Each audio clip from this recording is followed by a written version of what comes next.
అపోస్తలుడైన పౌలు కొరింథీయులకు రాసిన మొదటి పత్రిక 15వ అధ్యాయం 51వ వచనాన్ని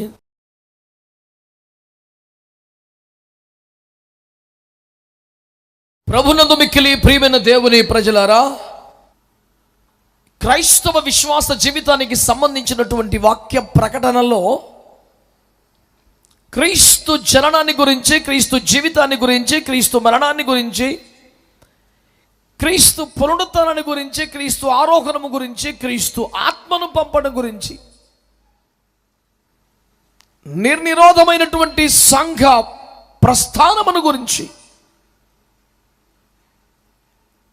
ఆయా సంఘాలలో వేదికల మీద బాహాటంగా దైవజనుల చేత ప్రకటించబడుతూ ఉన్నది. ఎంతో సంతోషకరం. కానీ క్రీస్తు జననం, జీవితం, మరణం, పునరుద్ధానం, ఆరోహం, ఆత్మను పంపడం ఇవన్నీ కూడా వాస్తవాలే, నిజాలే, అద్భుతాలే. కానీ అవన్నీ జరిగిపోయిన సంఘటనలు. క్రైస్తవ సంఘానికి సంబంధించి ఇంకా జరగవలసినది ఏదైనా ఉంది అంటే, క్రైస్తవ్యానికి కలిగి ఉన్న శుభప్రదమైన నిరీక్షణ ఏదైనా ఉంది అంటే, అది క్రీస్తు ప్రభుని రెండవ రాకడ మాత్రమేనని నేను మీకు జ్ఞాపకం చేస్తున్నాను. ఈ బోధ ఈనాడు ఎలా మారిపోయింది, తయారయ్యింది అంటే, మీరు సువార్త ప్రకటన చేస్తారా, సంఘోపదేశం చేస్తారా, రాకడ సందేశం చెబుతారా అనే ఒక అమాయకమైన, అర్థం పర్థం లేని పిల్లకాయ ప్రశ్న. పెద్ద తలకాయల్లో కూడా రాజ్యం ఏలడం ఎంత విచారకరం, ఎంత విడ్డూరం. అసలు మానవ జాతికి, క్రైస్తవ సమాజానికి ఏదైనా శుభవార్త ఉంది అంటే అది క్రీస్తు వచ్చి వెళ్ళిపోయారు అనే మాటే కాదు కదా. ఆయన మళ్ళీ వస్తారు, మనల్ని తీసుకెళ్తారు అన్న కన్నా శుభవార్త ఇంకేముంటుంది చెప్పండి. క్రీస్తు రెండవసారి వస్తాడనేది ప్రమాదకరమైన వార్త. అది భయంకరమైన సమాచారమా? క్రీస్తును నమ్మిన వారికి, మారు మనసు పొందిన వారికి, బాప్తిస్మాలు పొందిన వారికి, ఆత్మను పొందిన వారికి అసలు శిశుల నిరీక్షణ ఏమిటి? స్వస్థత, విడుదల, ఆర్థిక ఆశీర్వాదాల. యావత్ క్రైస్తవ ప్రపంచం ఎదురు చూస్తున్నది, భక్త కోటి కోరుకుంటున్న కార్యం ఏంటి? నా ప్రభు మళ్ళీ రావాలి, మహామహిమతో ప్రత్యక్షమవ్వాలి, మధ్య ఆకాశానికి దిగిరవాలి, అమాంతము నన్ను తీసుకుని వెళ్ళాలి, యుగ యుగాలు యేసు పక్కన యేసుతో ఆయన పట్ట మహిషగా రాజ్యమేలాలి అన్న దానికంటే శుభప్రదమైన ఆశ క్రైస్తవ్యానికి ఇంకేమైనా ఉందా?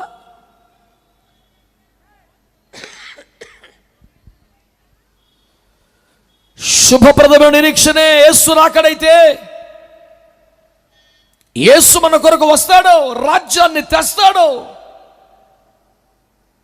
తన చోటికి తీసుకెళ్తాడు అనే దానికన్నా అసలు శుభవార్త ఇంకేముంటుంది?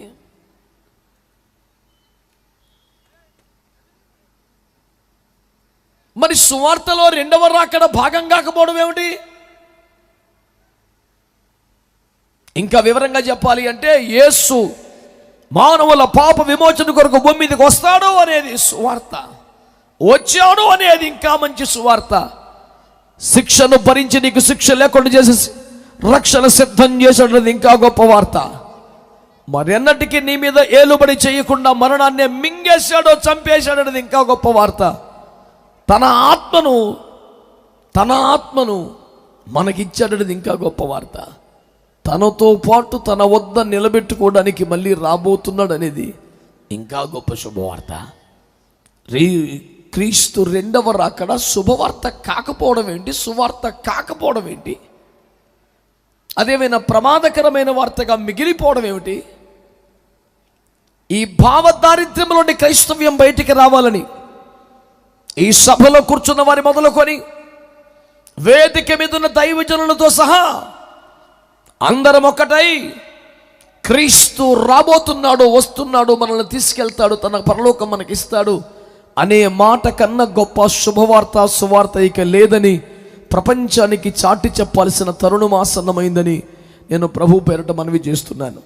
విశ్వసిస్తున్నవారు, ఏకీభవిస్తున్నవారు దేవునికి స్తోత్రం చెప్పండి.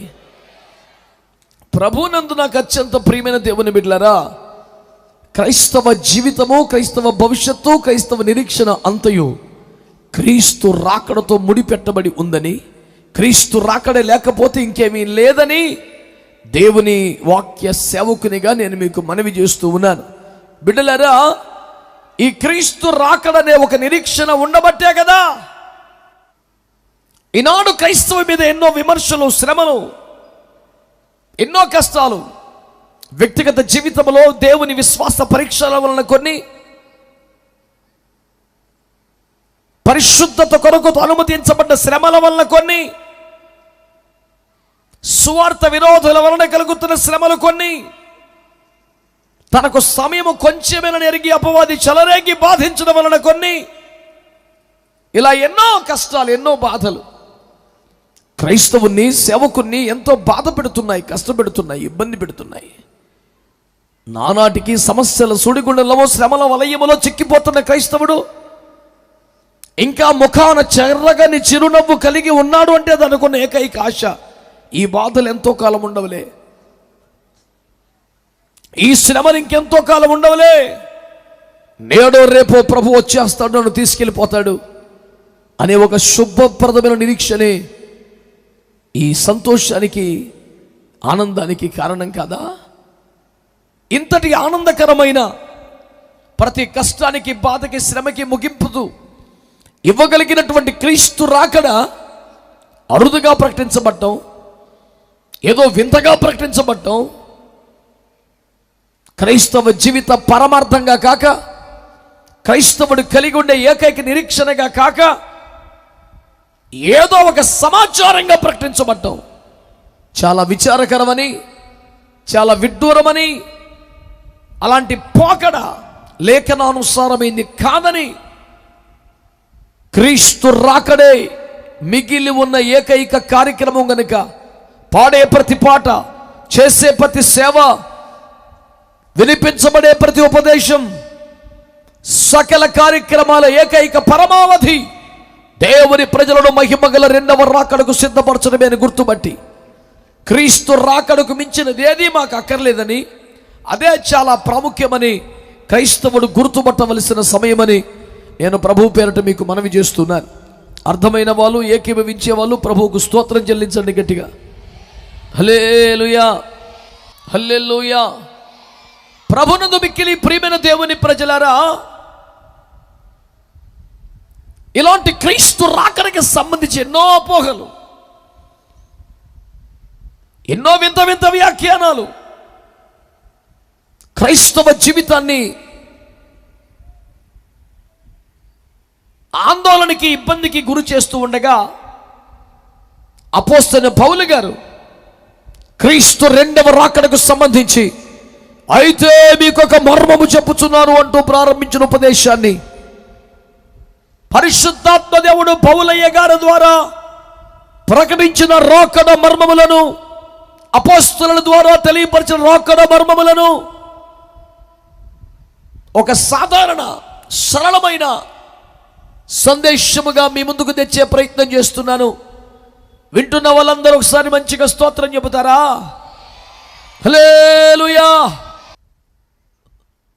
సభలో ఉన్న వారికి, వినగలుగుతున్న వారందరికీ నా మనవి, యేసుక్రీస్తు ప్రభువు రెండవసారి రావడం అనేది ఎవరికి ఇష్టమున్నా, ఇష్టం లేకపోయినా, నమ్మినా నమ్మకపోయినా, ఎదురు చూసిన, వ్యతిరేకించిన 100% జరిగి తీరుద్ది అనే సత్యాన్ని గట్టిగా చప్పట్లు కొట్టి ప్రపంచానికి తెలియజేద్దాం.